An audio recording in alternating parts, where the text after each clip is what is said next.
जंग के बीच रूस की मोबिलाइजेशन को लेकर बड़े दावे हो रहे हैं। दूसरी मोबिलाइजेशन का हालांकि कोई प्लान नहीं है। क्रेमलिन की तरफ से कहा गया मोबिलाइजेशन पर क्रेमलिन अब विचार नहीं कर रहा है। विश्व युद्ध के बाद पहली बार रूस ने जिस तरीके से मोबिलाइजेशन की थी उस पर सबकी नजर थी, लेकिन अब रूस में मोबिलाइजेशन पार्ट 2 को लेकर जो स्पेक्युलेशंस लगाए जा रहे थे, क्या इस बयान के बाद उस पर विराम लगेगा? क्योंकि क्रेमलिन ने अब मोबिलाइजेशन की दूसरी लहर से साफ इनकार कर दिया है। यह बड़ा बयान सामने आया है। अब रूस में मोबिलाइजेशन पार्ट 2 का कोई प्लान नहीं है। दिमित्री पेस्कोव की तरफ से इसको लेकर साफ कर दिया गया। क्रेमलिन फिर से मोबिलाइजेशन के विकल्प पर अब विचार नहीं कर रहा है और रूसी संसद ने इलेक्ट्रॉनिक सैन्य कॉल पेपर के पक्ष को अब हरी झंडी भी दे दी है। हालांकि विश्व युद्ध के बाद यह पहली बार यूक्रेन जंग के बीच सेना जुटाने का अभियान था, जिसको लेकर अब यह बड़ा दावा किया जा रहा है। शंकर प्रसाद सर, रूस के इस दावे के तहत क्या संकेत अभी तक मिले, और साथ ही मैं आपसे उस बारे में भी जानना चाहूंगी जहां नेटो से मिल रहे हथियारों को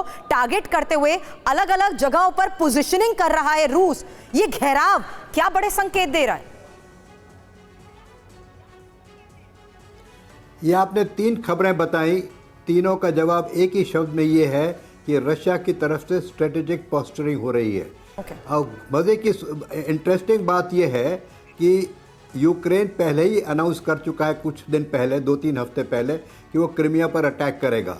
बड़ी अच्छी खबर दी थी उसने कि हमने अपना पहला प्लान पहले ही बता दिया है, तो उसकी तैयारी रशिया कर ले, और रशिया ने तैयारी उसकी शुरू कर दी है। तो ये बड़ी अजीब और गरीब सिचुएशन है।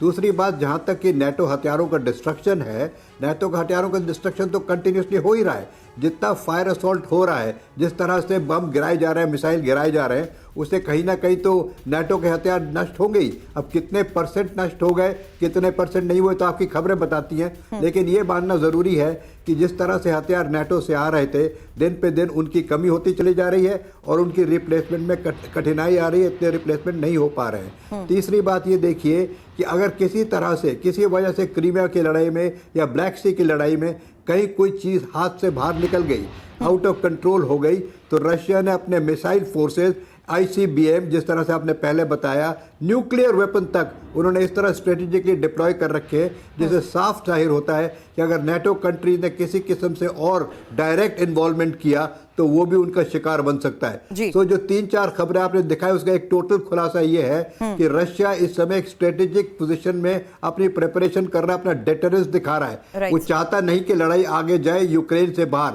लेकिन अगर उसके ऊपर किसी तरीके से दबाव पड़ेगा नेटो नेशंस का, या और किसी तरह से उसके ऊपर दबाव पड़ेगा, तो हो सकता है कि ये लड़ाई यूक्रेन के बाहर चली जाए। उस समय ये बड़ी खतरनाक हो जाएगी पूरे विश्व के लिए।